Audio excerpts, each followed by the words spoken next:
Welcome back ناظرین، خیر مقدم ہے آپ کا بزم علماء میں لائیو ٹیلی فون کالز کے ذریعے جو سوالات آپ کے ہمارے پاس جمع ہوئے ہیں انشاءاللہ علماء کرام دیں گے ان کے جوابات. جی مفتی صاحب آغاز کیجئے. جی مفتی احمد سعید نواز سوال بتائیے حضرت. اچھا اس میں جو ہے وہ ایک جو ہے وہ بہن نے یہ سوال پوچھا تھا کہ امام صاحب نہیں یہ تو بھائی کہتا ہے ایک لڑکی کو کسی سے پیار ہو جائے اور منگنی ٹوٹ جائے تو اب کیا کرے؟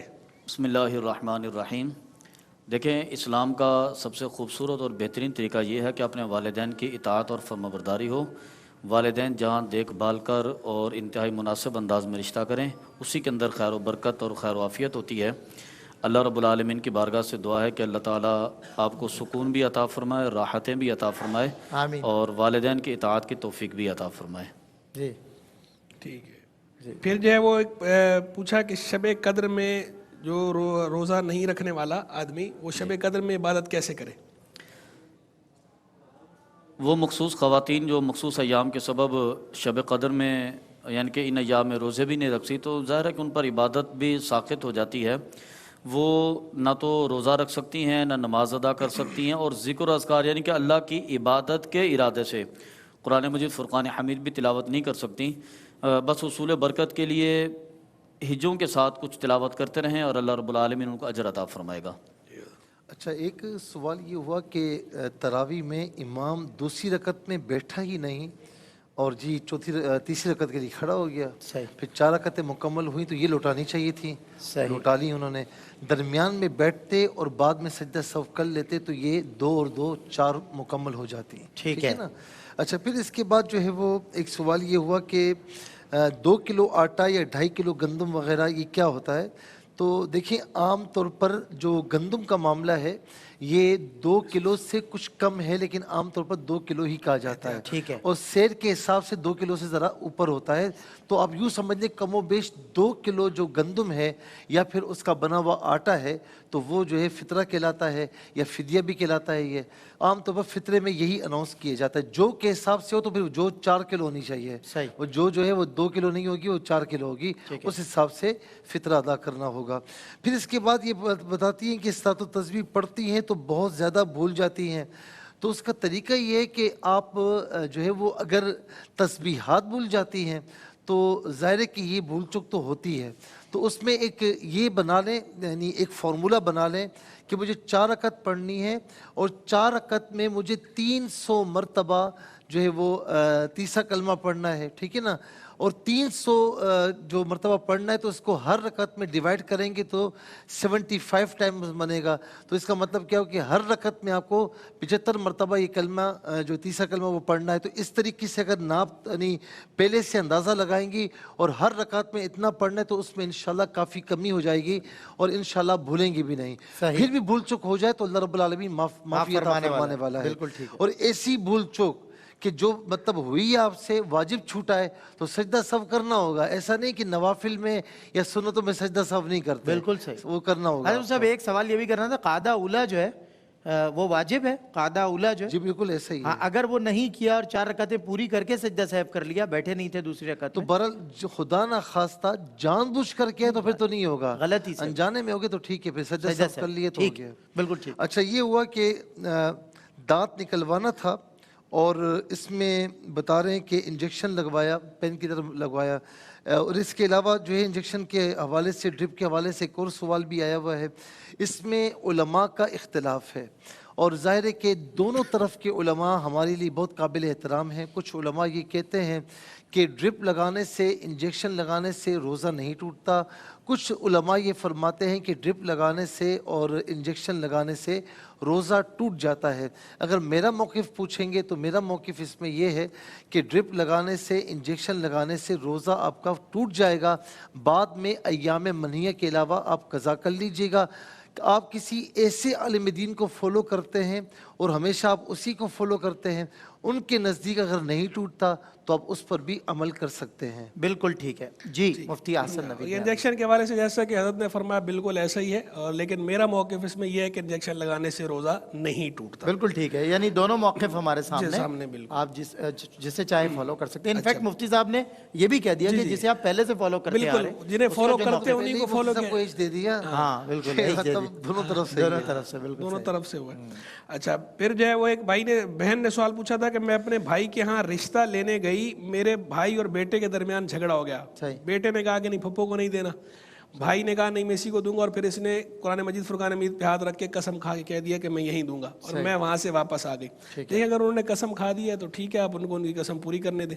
اور باقی رہ گئی یہ بات کہ اگر آپ کے دماغ میں یہ ہے کہ کوئی فتنہ فساد پیدا ہو رہا ہے تو فتنہ فساد کو حل کرنے کا مناسب معقول طریقہ ڈھونڈیں. اور اگر ان کی کوئی جائز شکایت ہو بھائی کے بیٹے کی، یعنی جو ان کا بھانجا لگا اس کی، اگر جو ہے وہ کوئی جائز شکایت ہے، بھتیجا بنے گا شاید، بھتیجا ہے جو بھائی کے بیٹے کا تو بھتیجا ہے، وہ بھتیجے کی اگر کوئی جائز شکایت ہے تو اسے دور کیا جائے. باقی لیکن مارا اگر انہوں نے قسم کھا لی ہے تو وہ قسم پوری کریں گے. پھر ایک بہن نے سوال پوچھا کہ تراویح میں 20 کی جگہ موسم کی خرابی کی وجہ سے یا طبیعت کی خرابی کی وجہ سے کبھی 12 پڑھ لیتی ہوں، کبھی 14 پڑھ لیتی ہوں، کبھی 20 بھی پڑھ لیتی ہوں، تو کیا ایسا کر سکتی ہوں؟ دیکھیں عام حالات میں تو ہم یہی کہتے ہیں کہ تراویح آپ نے 20 ہی پڑھنی ہے، 20 سے کم آپ نے نہیں پڑھنی. سنت یہ ہے. ان کیس اگر آپ کی طبیعت ٹھیک نہیں ہے تو آپ کے پاس یہ آپشن موجود ہے کہ آپ تراویح کھڑے ہو کر پڑھنے کی بجائے بیٹھ کر پڑھ لیں، لیکن بہتر ہے آپ 20 پڑھیں. اور اگر پھر بھی کبھی طبیعت بہت زیادہ خراب ہے اور 20 مکمل نہیں کر سکتی، 20 سے کم پڑھتی ہیں، تو بہرحال پھر یہ بہتر ہے بالکل نہ پڑھنے سے کچھ پڑھنا بہتر ہے. Some thing is better than nothing. پھر اور اس صورت میں گناہ گار بھی نہیں ہوں گی، لیکن اسے عام عادت نہ بنائیں، جنرل پریکٹس نہ بنائیں. پھر ایک جو ہے وہ بہن نے پوچھا کیا ہم فلاحی ادارے کو زکوٰۃ دے سکتے ہیں؟ دیکھیں ادارہ کوئی بھی ہو، اگر وہ ادارہ درست انداز میں زکوٰۃ استعمال کرتا ہے، یعنی کسی شریف فقیر کو مالک بناتا ہے، تملیک کرتا ہے زکوٰۃ کی، اور اس کے بعد جو اس کے استعمال ہیں وہ بھی جائز ہی استعمال ہوتے ہیں، یعنی وہ اللہ تللوں میں خرچ نہ کرتے ہوں اور شرعی مسائل کا ادراک رکھتے ہوں اور صدقات واجبہ اور صدقات نافلہ کا فرق جانتے ہوں، یعنی علم بھی ہو اور تقوی بھی ہو. اگر اس طرح کا کوئی ادارہ ہے، انسٹیٹیوٹ ہے، تو اس کو تو ٹھیک ہے آپ زکوٰۃ دے سکتی ہیں. لیکن اگر اس طرح کا ادارہ نہیں ہے، یعنی وہاں لوگوں کو علم نہیں ہے، زیادہ مسائل کا باریکیوں کا علم نہیں ہے، یا تقوی پرہیزگاری کا فقدان ہے، دیانت داری کا فقدان ہے، پھر ایسوں کو زکوٰۃ نہیں دے سکتی، جائز نہیں. پھر جو ہے وہ ایک بھائی نے سوال پوچھا کہ مسجد میں فجر کی نماز کے بعد امام صاحب روز تلاوت کرتے ہیں اور باہر لوگ باتیں کر رہے ہوتے ہیں، تب کیا حکم ہے؟ دیکھیں امام صاحب اگر مسجد کے اندر تلاوت کر رہے ہیں اور مائک پر تلاوت نہیں کر رہے، ویسے ہی تلاوت کر رہے ہیں، اور لوگ ویسے جو چلے گئے وہ باہر جا رہے ہیں اور وہ باتیں کر رہے ہیں، تو اگر تو وہ کسی عذر کی وجہ سے بات وہاں پر کر رہے ہیں تو چل جائے گا، لیکن بہتر یہ ہے کہ وہ بھی وہاں کھڑے ہو کر بات نہ کریں بلکہ باہر چلے جائیں یا وہاں بیٹھ جائیں، کیونکہ جب تلاوت ہو رہی ہو تو تلاوت کو سننا فرض ہوتا ہے. لیکن ان کے بیان سے ایسے لگ رہا ہے کہ وہ جو امام صاحب تلاوت کر رہے ہیں تو کچھ نہ کچھ بیٹھ کے سن بھی رہے ہوتے ہیں، یعنی ایسا نہیں کہ وہ اکیلے ہی بلند آواز سے پڑھے جا رہے ہوں. اگر کچھ نہ کچھ بیٹھ کر سن رہے ہیں جو موجود ہیں اور باقی جنہوں نے نہیں سننا وہ جا رہے ہیں، وہ گھر کو جا رہے ہیں، تو اس صورت میں حرج نہیں. لیکن اگر وہ مائک پر ایسا کرتے ہیں تو مائک پر ایسا نہیں کرنا چاہیے کہ جتنوں کی طرح آواز آئے گی. بالکل تلاوت کا اپنا ایک پروٹوکول ہے، اس کو بہرحال ملحوظ رکھنا چاہیے. اچھا اور ایک اس میں پہلو اور بھی ہو سکتا ہے، وہ پہلو یہ ہے کہ امام صاحب جو ہے وہ منزل دہرا رہے ہیں، حافظ ہیں، اپنی منزل دہرانے کے لیے قرآن پڑھتے ہیں اور باواز بلند پڑھ رہے ہیں، اونچا اونچا پڑھ رہے ہیں، تو اس صورت میں یہ احکام نہیں ہے. ایک ہے قرآن کی تلاوت کا حکم، اور ایک ہے کسی کا ویسے کسی حافظ کا اپنی منزل دہرانا، اپنی منزل دہرانے کے لیے اتنی آواز سے پڑھنا کہ اپنے کانوں کو سنائی دے یا تھوڑی بلند آواز سے پڑھنا، اس میں بہرحال فرق ہے.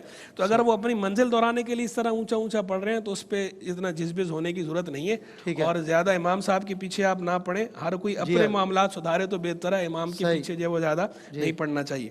ایک جو ہے وہ بہن نے سوال پوچھا کہ میں ان میرڈ ہوں، 40 سال میری عمر ہو گئی ہے، تو میرا کوئی آگے پیچھے نہیں ہے، لیکن میں حج پہ جانا چاہتی ہوں، بچپن سے مجھے شوق ہے، پیسے بھی جمع کر لیے، تو کیا میں بغیر محرم کے حج پر جا سکتی ہوں؟ بسم اللہ الرحمن الرحیم. دیکھیں حج بیت اللہ کے فرض ہونے کے لیے جو خواتین کے لیے قواعد ہیں اس میں محرم کا ساتھ ہونا یا ایسے رفیق سفر کا کہ جو اس کا مثلا شوہر ہے تو اس کا ضروری ہے. اگر ان کے ساتھ اگر ان کے ساتھ محرم نہیں ہے تو ابھی حج بیت اللہ کی فرضیت کے مکمل قوانین پورے نہیں ہوئے. تو اللہ رب العالمین سے دعا ہے کہ ان کے لیے آسانی ہو، ان کی شادی کے اسباب ہوں، شادی ہو جائے تو شوہر کے ساتھ چلی جائے یا پھر اپنے والدین کے ساتھ یا بھائیوں کے ساتھ یا کسی اور کے ساتھ چلی جائے۔ حضرت ایک آپس کی بات ہے، ٹو بی ویری آنیسٹلی، شادی بھی اس شوہر سے ہو جو صاحب حیثیت ہو، کیونکہ ساری زندگی حج کے پیسے جمع کیے ہیں، دوسرے کے پیسے حج تو آج 15-20 لاکھ روپے کا حج ہوتا ہے حضرت، وہ کہاں سے دوسرے کے پیسے لائیں گی؟ اس میں ایک میں ضروری وضاحت کر دیتا ہوں، ویسے جواب تو حضرت نے بالکل صحیح دیا، جواب تھا، لیکن یہ ایسی جو عورت ہوتی ہے نا جس پر حج اگر فرض ہو جائے اس طرح اور اس کے پاس محرم کے پیسے نہ ہوں، اس صورت میں جو ہے وہ حج فرض تو ہوتا ہے، حج واجب ہوتا ہے، لیکن وجوب ادا جو ہے، وجوب ادا کا معاملہ الگ ہے کہ وہ محرم کے بغیر نہیں، لیکن اس پر اپنا چونکہ فرض ہے، تو اگر وقت وفات تک محرم کے پیسے نہ ہوں یا محرم نہ ہو تو پھر اس صورت میں لازم ہوتا ہے کہ وصیت کر کے جائے کہ اس کی طرف سے جو ہے وہ حج بدل کرایا جائے، حج بدل کی وصیت کرنا لازم ہے لیکن وقت وفات، ٹھیک ہے، لیکن نفس وجوب جو ہے وہ ثابت ہو جاتا ہے۔ وجوب ادا میں اور نفس وجوب میں فرق ہے، نفس وجوب محرم نہ بھی ہو تو ثابت ہو جائے گا وجوب۔ حضرت نے کہا نا مکمل قوانین پورے نہیں کہ ان کو صحت عافیت کے ساتھ لمبی زندگی ہو۔ لمبی نہیں، حضرت نے دعا تو اپنی جگہ پر ہے لیکن مسئلہ تو ہم بتائیں گے۔ جی انہوں نے مسئلہ بتانا ضروری ہے۔ بعض اوقات ایسا ہوتا ہے کہ لوگ یہ سمجھتے ہیں کہ شاید اگر محرم نہ ہو تو حج سرے سے فرض ہی نہیں ہوا، ایسا نہیں ہے، فرض حج ہو جاتا ہے لیکن اس کی ادائی واجب اس وقت ہوتی ہے، نفس وجوب ہو جاتا ہے۔ یہ باریک فرق ہے فقہ کا کہ ایک ہے نفس وجوب اور ایک ہے وجوب ادا۔ حج فرض ہو چکا، نفس وجوب کے لیے محرم کے پیسے ہونا شرط نہیں ہے۔ اچھا، وہ انہوں نے فرمایا تھا کہ مکمل قوانین پورے نہیں ہوئے، وہ بات کہی تھی، وہی یہ کہہ رہا ہوں، فرض ہو چکا ہے ان پر لیکن وجوب ادا تب ہوگا، لیکن وجوب ادا کی اگر استطاعت پیدا نہیں ہوئی تو اب کیا ہوگا؟ فقہاء نے تصریح کی ہے لازم ہے کہ وصیت کریں گے، حج بدل کی وصیت کر کے جائیں۔ ٹھیک ہے جی جی۔ آگے یہ فطرے کی اگر صاحب حیثیت نہیں ہے تو فطرے کا کیا حکم ہے؟ اصل میں دیکھیں جو صاحب نصاب ہو، اگرچہ فطرہ کا جیسے مثلاً 7.5 تولے سونا اور 52.5 تولے چاندی ہے، اس کے برابر رقم اگر کسی کے پاس فقط ایک دن کے لیے بھی ہو تو اس پر فطرہ ادا کرنا واجب ہوتا ہے، وہ فطرہ ادا کرے۔ اگر اس کی مقدار رقم نہیں ہے تو پھر اس پر فطرے کا حکم ہی نہیں ہوگا۔ بالکل طرح بھی بیٹھ کر پڑھتی ہوں اور کچھ کھڑے ہو کر پڑھتی ہوں۔ اگر کسی عذر کے سبب اتنی بیماری عروج پکڑ گئی ہے کہ اب قیام نہیں ہو سکتا تو قیام ان سے ساقط ہو جائے گا، پھر وہ بیٹھ کر بقیہ نماز ادا کریں، اور جب تک قیام کی طاقت ہے تب تک کھڑے ہو کر نماز ادا کریں۔ الحمدللہ فلیکسیبل ہمارا دین، بڑی آسانی ہے۔ جی مفتی صاحب رہ گیا ہے کوئی سوال؟ جی فرمائیں۔ فلاحی ادارے کے حوالے سے خاص طور پر یہ بھی دیکھا جائے کہ ہمارے یہاں لوگ منہ اٹھا کر جو ہے نا فلاحی ادارے میں جا کر دے دیتے ہیں، ان کو یہ بھی نہیں پتا ہوتا کہ بھئی اس کو وکیل بنانا ہے، کیا کرنا ہے اور آگے بندہ کیسا ہے۔ میں نے اپنی آنکھوں سے ایسا دیکھا ہے کہ سائیکل ان کے پاس ہوتی تھی یا پرانی فرنیچر ہوتی تھی اور اس وقت ان کے پاس مال آ گیا ہے لیکن حقدار کو حق نہیں پہنچ رہا، تو یاد رکھنا کہ مال زکوٰۃ جس مال میں رہتا ہے نا اس مال کو بھی ہلاک کرتا ہے۔ قبلہ نے جو تصریح فرمائی ہے اس وجہ سے تاکہ آپ جب دیں تو آپ ان سے کہیں کہ بھائی یہ زکوٰۃ کا مال ہے اور آپ کو اعتماد بھی ہونا چاہیے، اعتماد نہیں ہے اور آپ نے دیا ہے تو پھر وہ ادا بھی نہیں ہوگی آپ کی۔ بالکل صحیح، اعتماد ہے، وہ قابل اعتماد آدمی ہے اور پھر وہ علماء سے مشورے بھی کرتا ہے، اس کو پتہ ہے کہ کہاں پر حق لگانا ہے تو پھر اس کو دینا جائز ہوگا، ورنہ پھر اس طریقے سے تو دینا جائز نہیں کہ اس کو پتہ ہی نہیں کس کو دینا ہے کس کو نہیں۔ بالکل صحیح، زکوٰۃ کا مال ادھر، ادھر کا مال ادھر، زکوٰۃ میں تو اس طرح نہیں چلے گا، ٹھیک ہے؟ صحیح، بالکل صحیح۔ اچھا پھر ایک سوال یہ ہوا کہ نماز پڑھتے وقت رکعتیں بھول جاتی ہیں تو اس صورت میں کیا ہے؟ دیکھیں اگر فرسٹ ٹائم ایسا ہوا ہے، بار بار ہوتا ہے تو توہم نہ کریں، فرسٹ ٹائم ایسا ہوا ہے تو آپ جو ہے مثال کے طور پر آپ کا ظن غالب یہ ہے کہ 3 ہو چکی ہیں تو 3 ہو چکی ہیں، صحیح، آپ 50-50 میں ہیں تو پھر کم کی طرف آ جائیں، یعنی 2 پڑھی 3 تو کم کی طرف آ جائیں اور ہر رکعت میں آپ تشہد کر لیں، قاعدہ کر لیں۔ بالکل ٹھیک ہے۔ اچھا اس کے بعد ایک سوال یہ ہوا کہ استخارے میں بہتری ہے اور دوسری جگہ بہتری نہیں ہے، تو آپ کو 2 جگہ سے کروانے کی ضرورت کیا ہے؟ اب خدا نخواستہ استخارے سے مزے لے رہے ہیں آپ، ایسا نہیں کرنا چاہیے، ایک طرف کرائیں۔ اب یہ کہ تیسری جگہ کیسے کروائیں یا خود کر لیں اور جو آئے تو پھر اس پر عمل کر لیا جائے۔ یہ بھی یاد رہے کسی چیز سے استخارے میں منع کیا گیا ہے تو ضروری نہیں کہ وہ آپ کریں یا نہ کریں، ٹھیک ہے نا؟